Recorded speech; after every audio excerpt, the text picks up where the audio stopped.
Good day dear people, believe it or not, this is video 50 on this channel. As a result, I thought I'd visit somewhere rather special.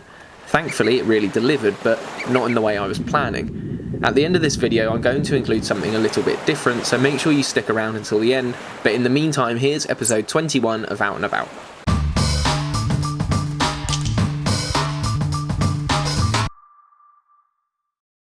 Good day dear people, so today I'm out and about in a spot that's rather beautiful and to long time viewers of this channel may be a little bit familiar.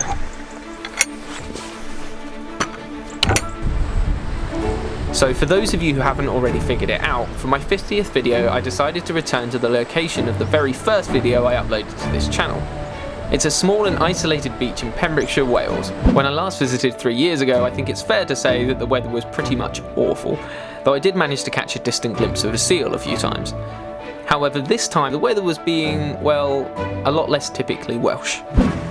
I only had about 3 days there, and my intention was to film or photograph either the grey seals or gannets. However, after a few hours of being sat still, I saw no sign of either. But I had spotted a lot of activity from smaller birds on the shore. So, rather than try to persist with filming wildlife that just wasn't present, I decided to try and use this as an opportunity to build a mini sequence around the activity on this little beach and what were predominantly rock pipits. From where I'm positioned, I can see fresh water, the tide line and the sea, giving me the best chance to film some sort of behaviour and learn about the habitat that I'm watching whilst I'm waiting to film it. So the tide line is where they forage and where I'm expecting to get the most behaviour filmed. But they also come down to the water occasionally, having watched them do it last night. And of course a view of the sea is on the off chance that a seal pops up. So yeah, now I'm just going to enjoy the fact that this time it's a lot drier than when I was last here.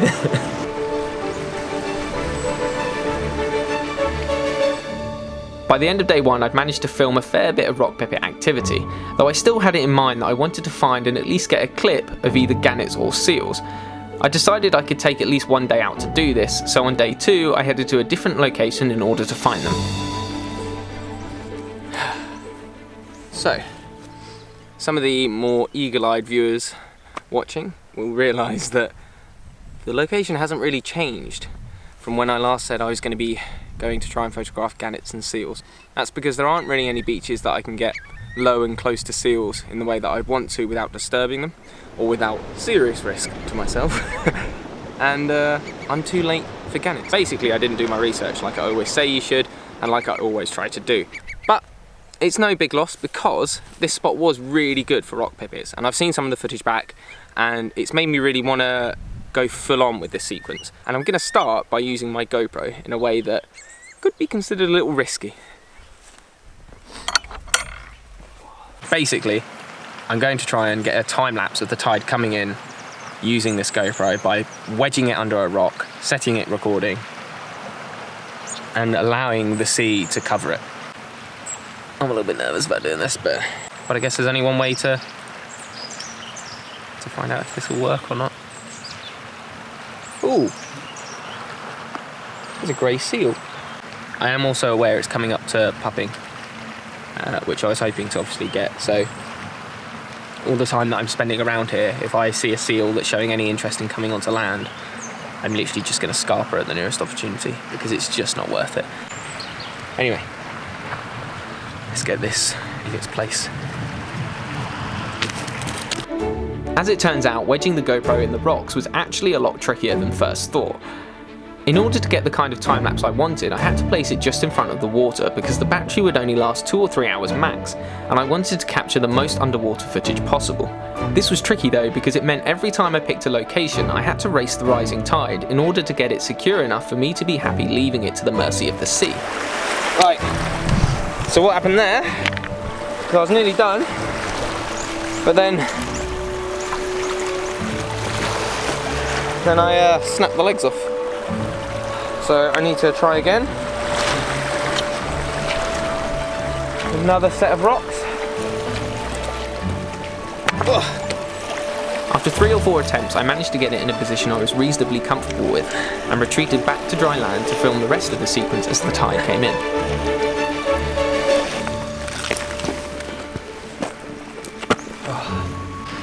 One of the reasons that I wanted to come back obviously was to plant that GoPro and pray Turn religious for 24 hours.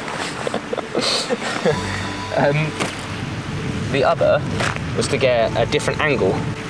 It's one thing to just show the animal, but I like to think that a good sequence shows where the animal is as well, and what its habitat is like, and give you a better sense all round, really, of what you're looking at. So I'm now facing directly towards the sea to capture shots with the water in the background, hopefully.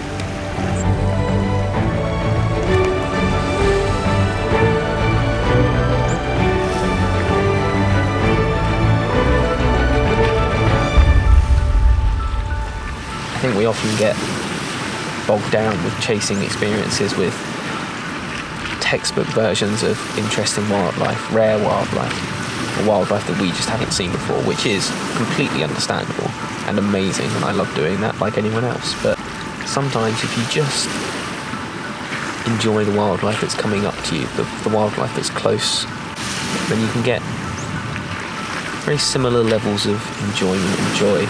But I wouldn't have done that had I continued to try and chase a video and photos about seals whilst I was here. I just embraced the fact that there were these lovely little rock pipits.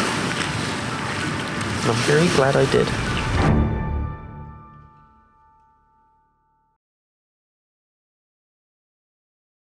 You could be forgiven for assuming there isn't much to be seen on this little beach, though that isn't the case. Rock pipits.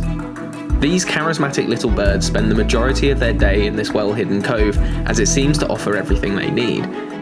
A freshwater stream for taking a quick dip and helping to keep feathers in tip-top condition, shelter from the elements, and perhaps most importantly, a constant and reliable food source. A lot of shorebirds, like these rock pipits, aren't fussy eaters, picking off a multitude of different invertebrates as they sweep across the beach.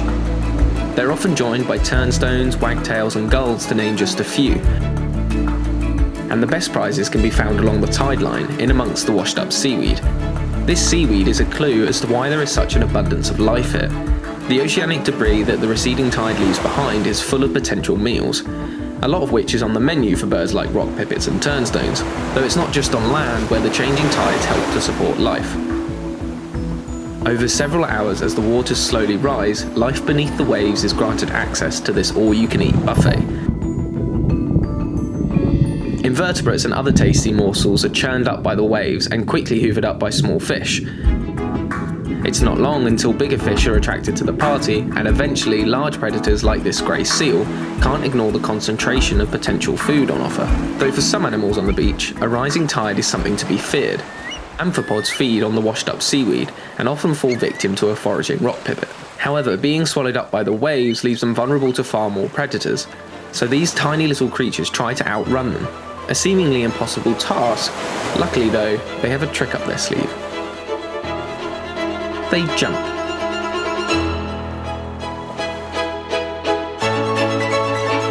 The sheer volume of amphipods doing this at once helps to provide safety in numbers, and is seemingly overwhelming for some rock pipits. Though not all of them.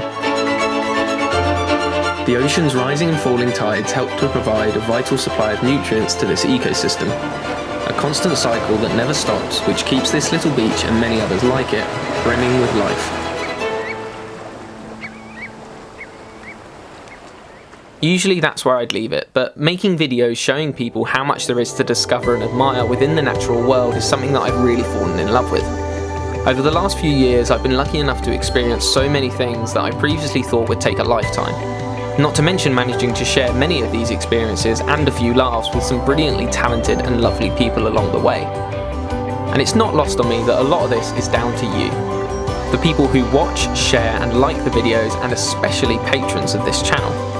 So I just wanted to say thank you for coming along for the ride, and hopefully for the many more memories and experiences to come in the next 50. Thank you for watching, and hopefully I'll see you again next time.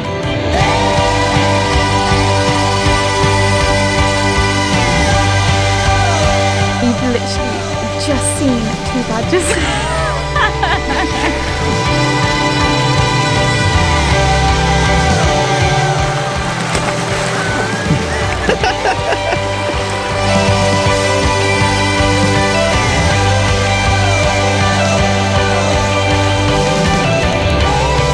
ready yet? We're making ages.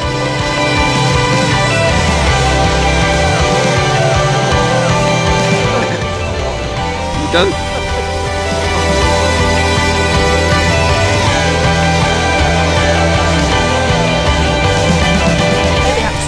Get the apps out. Birds out, apps out.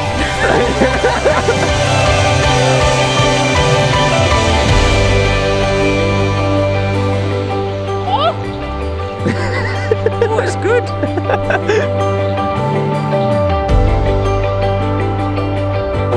don't know how I'm going to travel because that's attached to the bag.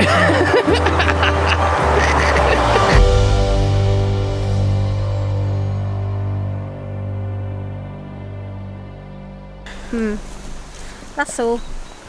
That's all for now.